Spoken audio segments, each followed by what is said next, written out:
Ahead of the G20 summit, which is scheduled to begin on Saturday, host India has now proposed a global biofuel alliance. Our next report gets you more on how biofuels, which have been under increased scrutiny recently, will accelerate sustainability to support the worldwide fuel transition. Take a look. India. The current president of the group of 20 industrialized and developing nations has proposed a global biofuel alliance. The alliance seeks to accelerate the development of sustainable fuels to support the global energy transition. It is likely to get an official announcement at the G20 summit that opens this weekend in India's national capital, New Delhi. It is expected that more than 15 countries, including the United States, Canada, and Brazil, will sign up to be a part of this alliance. But what are biofuels? Any fuel produced from agricultural produce or organic waste is a biofuel. And humans have used biofuels since ancient times. Burning wood and manure for cooking, heating, and light are some examples. But since recent times, they've gained popularity for their potential to deliver cleaner energy than some other sources. Further, green fuels are categorized based on their source, which each category known as a generation. First-generation biofuels are derived from food crops like corn and sugarcane.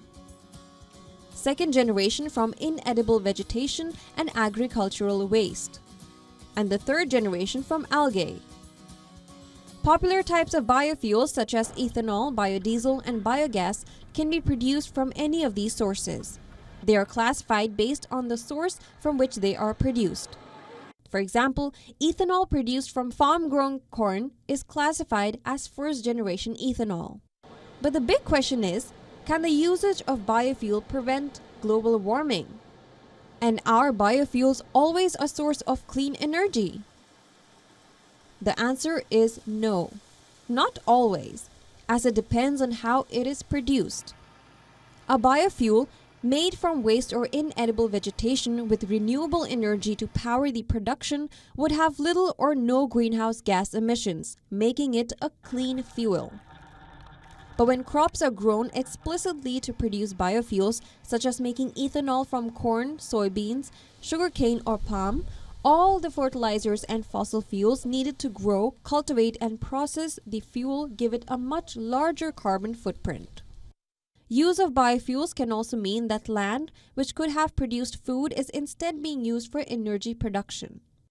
They can also add to deforestation when land is cleared for their production. Apart from the argument of how biofuels are produced and how much damage they cause, experts claim green fuels are widely used for transportation, including passenger vehicles, shipping, and aviation.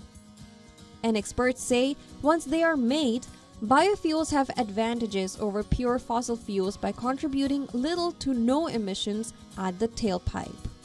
However, the same can be said of the gasoline and diesel they are blended with. Lastly, as the G20 summit kickstarts tomorrow, Indian Prime Minister Narendra Modi has urged world leaders to do more to tackle climate change. Prime Minister Modi said in his blog that democratizing climate action is the best way to impart momentum to the movement.